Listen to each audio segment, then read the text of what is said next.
ଆଜି ପଢ଼ିବା ଓଡ଼ିଆ ଭାଗବତ ଗୀତା ତୃତୀୟ ଅଧ୍ୟାୟ ଶ୍ରୀମ ଭଗବତ ଗୀତା ତୃତୀୟ ଅଧ୍ୟାୟ କର୍ମଯୋଗ। ଅର୍ଜୁନ କହିଲେ, ଯଦି ହେ ଜନାର୍ଦ୍ଦନ ଆପଣଙ୍କ ମତରେ ଜ୍ଞାନ କର୍ମଠାରୁ ଶ୍ରେଷ୍ଠତର, ତେବେ କାହିଁକି ଘୋର କର୍ମରେ ନିଯୁକ୍ତ ହେବା ପାଇଁ କହୁଛନ୍ତି? ଏପରି ଅମିଶ୍ରିତ ବାକ୍ୟ ଯାହା ପରର ବିରୁଦ୍ଧ ପ୍ରକାଶ କରି ମୋ ବୁଦ୍ଧିକୁ ସନ୍ଦେହରେ ପକାଇ ଦେଉଛନ୍ତି। ତେଣୁ ନିଶ୍ଚିତ କରି ଗୋଟିଏ କଥା କୁହନ୍ତୁ, ଯାହାର ମୁଁ ମୋର ଶ୍ରେୟ ପାଇପାରିବି। ଭଗବାନ କହିଲେ, ହେ ନିଷ୍ପାପ ଅର୍ଜୁନ, ମୁଁ ତୁମକୁ ଆଗରୁ କହିଛି ଯେ ସାଂଖ୍ୟଯୋଗୀମାନଙ୍କ ପାଇଁ ଜ୍ଞାନ ମାର୍ଗ ଏବଂ କର୍ମଯୋଗୀମାନଙ୍କ ପାଇଁ କର୍ମ ମାର୍ଗ, ଏପରି ଦ୍ୱିବିଧ ମାର୍ଗ ପ୍ରଶସ୍ତ।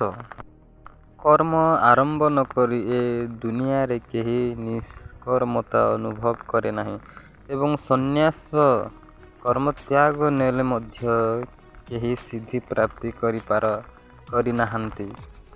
ନ ହି କଶ୍ଚିତ୍ କର୍ମଣପି ଜାତୁ ନିଷ୍କୃତ୍ୟ କର୍ମ କୃତ୍ କାର୍ଯ୍ୟତେ ହବ୍ୟସଃ କର୍ମ ସର୍ବଃ ପ୍ରକୃତି ଯଜ୍ଞ।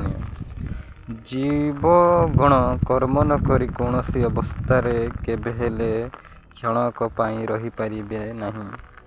ପ୍ରକୃତିର ଗୁଣମାନଙ୍କ ଦ୍ୱାରା ବଶୀଭୂତ ହୋଇଥିବା ଜୀବଗଣଙ୍କ ଦ୍ୱାରା କର୍ମ କରାଇଥାଏ। ଯେ ଇନ୍ଦ୍ରିୟମାନଙ୍କୁ ସଂଯତରେ ରଖିଥିଲେ ମଧ୍ୟ ଇନ୍ଦ୍ରିୟ ଭୋଗ୍ୟ ବିଷୟଗୁଡ଼ିକୁ ସର୍ବଦା ସ୍ମରଣ କରୁଥାନ୍ତି, ସେମାନେ ମିଥ୍ୟାଚାରୀ ଓ ଆତ୍ମପ୍ରବଞ୍ଚକ ଅଟନ୍ତି। ଯେ ମନରେ ଇନ୍ଦ୍ରିୟମାନଙ୍କୁ ସଂଯତ କରି ଅନାସକ୍ତ ରହି କର୍ମେନ୍ଦ୍ରିୟମାନଙ୍କ ଦ୍ୱାରା କର୍ମଯୋଗେ ନିୟୋଜିତ ହୋଇପାରନ୍ତି, ସେମାନେ ଅନ୍ୟ ଯୋଗୀମାନଙ୍କ ଠାରୁ ଶ୍ରେଷ୍ଠ ବିବେଚିତ ହୁଅନ୍ତି।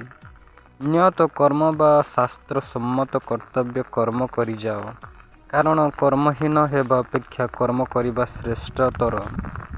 ତେଣୁ କର୍ମ କରିଚାଲ, କାରଣ କର୍ମ ନ କଲେ ଶରୀର ଧର୍ମ ପାଳନ ବା ଶରୀର ରକ୍ଷା ଅସମ୍ଭବ ହୋଇଯିବ। ଯଞ୍ଚ ପାଇଁ କରାଯାଇଥିବା କର୍ମ ବ୍ୟତୀତ ଅନ୍ୟ ସମସ୍ତ କର୍ମ ଜଗତରେ କର୍ମବନ୍ଧନ ଆଣିଦିଏ।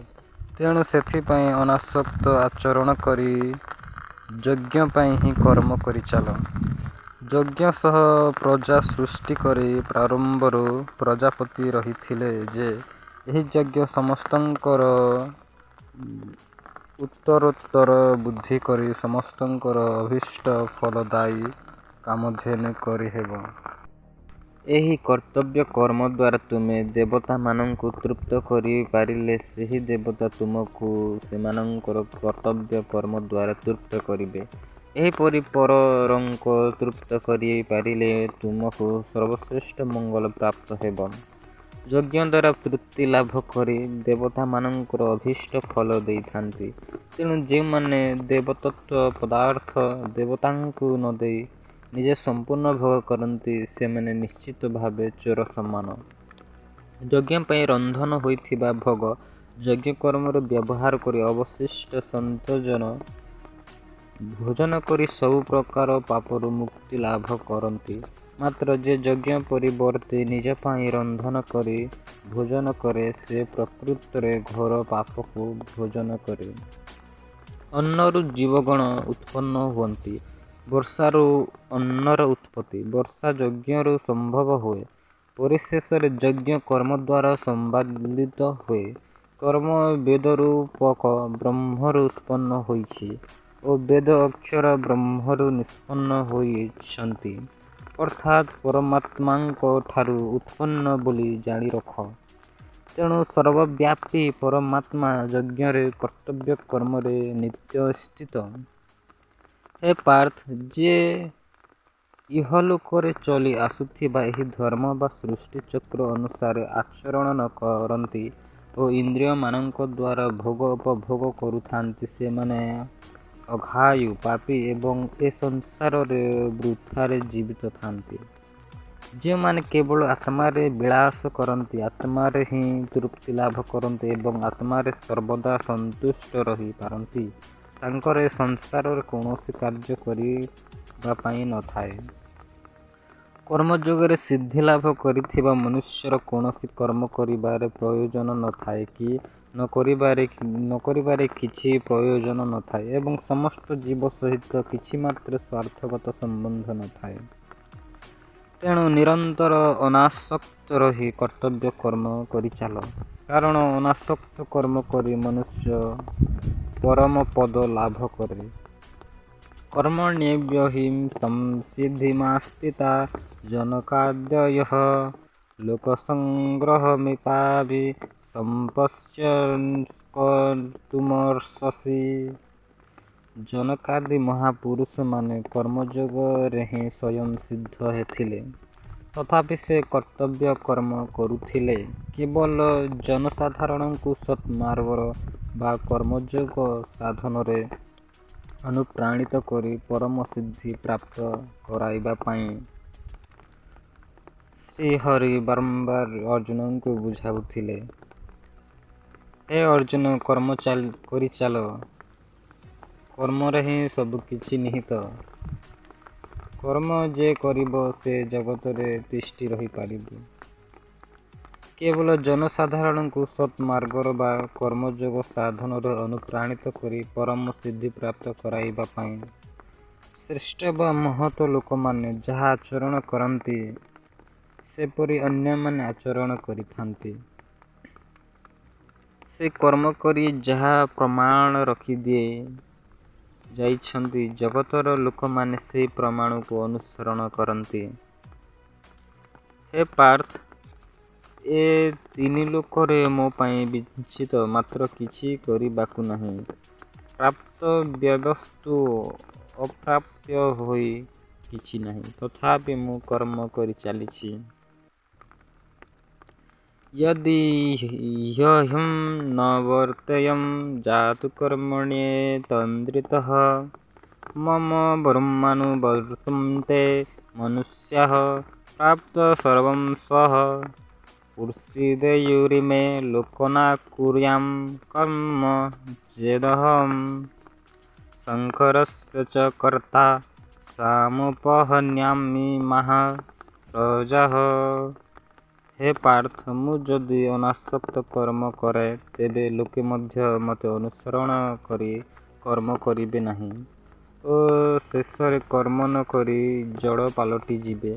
ଏ ସମଗ୍ର ଜଗତ ଧ୍ୱଂସ ପାଇଯିବ ଓ ମୁଁ ବର୍ଣ୍ଣସଙ୍କର ଉଦ୍ଭବ ଓ ବିପର୍ଯ୍ୟୟର କର୍ତ୍ତା ହୋଇ ଜଗତ ବିନାଶ କାରଣ ସାଜିବି।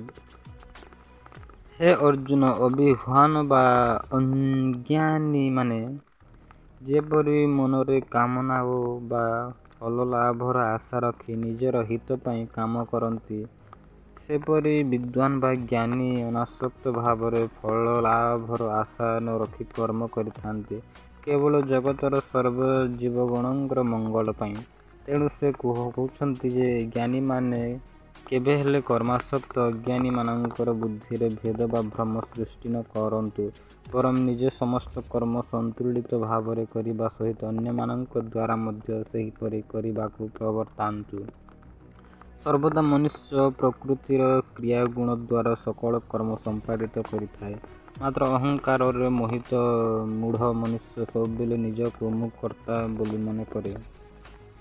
ହେ ମହାବାହୁ, ତତ୍ତ୍ୱବିତ୍ମାନେ ଗୁଣ ଓ କର୍ମର ବିଭାଗକୁ ଜାଣିଛନ୍ତି, ତେଣୁ ସେମାନେ ଗୁଣଗୁଡ଼ିକ ଗୁଣ ଦ୍ୱାରା କାର୍ଯ୍ୟ କରୁଛନ୍ତି ବୋଲି ମନେକରି ସେଥିରେ ଆସକ୍ତ ହୁଅନ୍ତି ନାହିଁ।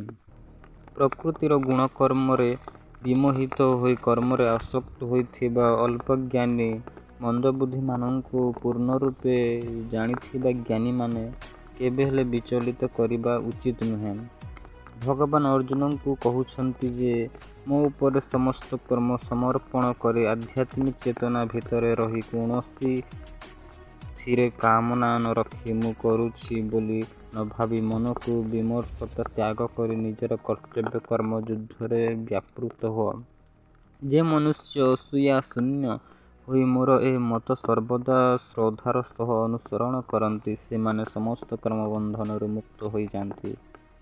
ଯେ ଅସୂୟା ପରବଶ ହୋଇ ମୋର ଏହି ଉପଦେଶ ଅନୁସରଣ ନ କରନ୍ତି, ଜାଣିଥାଅ ସେ ସକଲ ପ୍ରକାର ଜ୍ଞାନଶୂନ୍ୟ, ଅବିବେକୀ ଓ ସେମାନଙ୍କର ପତନ ହେବା ସୁନିଶ୍ଚିତ।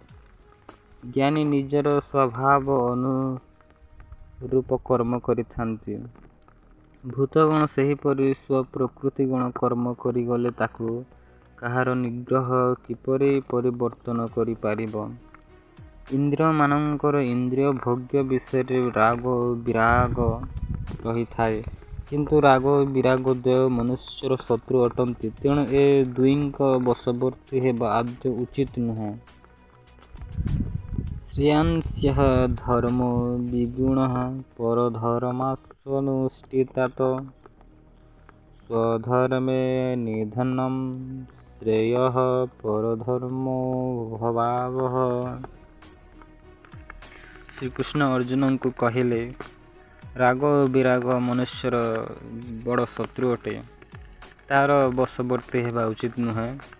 ତାକୁ ତ୍ୟାଗ କରି ସରଳ ଜୀବନ ଯାପନ କରିବାକୁ ପ୍ରଭୁ ଅର୍ଜୁନଙ୍କୁ କହିଛନ୍ତି।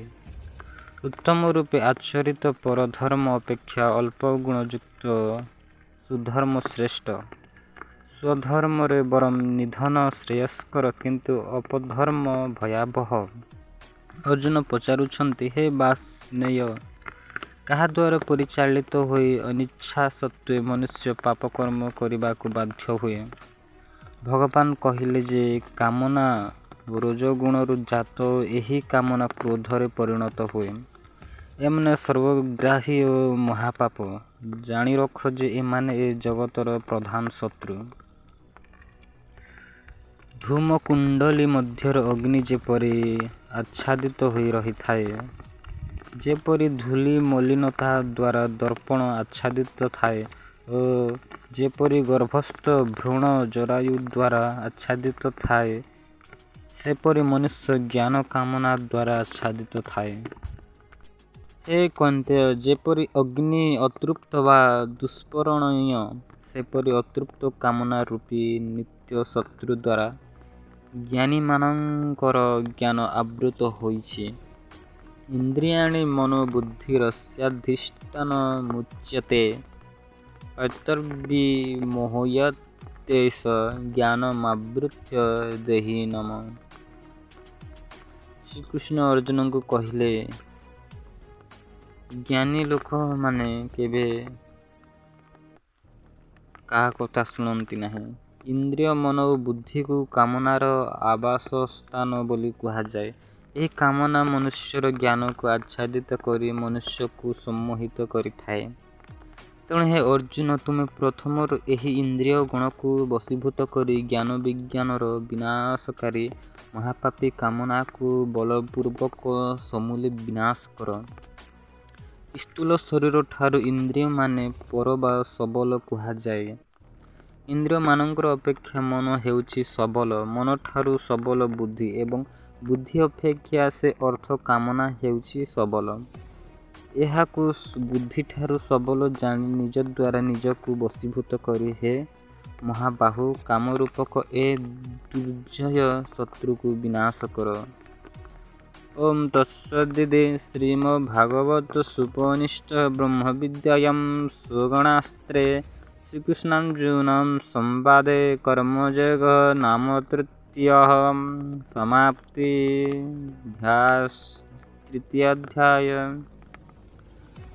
ଓಂ ଶ୍ରୀକୃଷ୍ଣାୟ ନମଃ। ତୃତୀୟାଧ୍ୟାୟ ନମଃ। कर्मयोगाय नमः। समाप्तिः कर्मयोगाय। ओम शांति।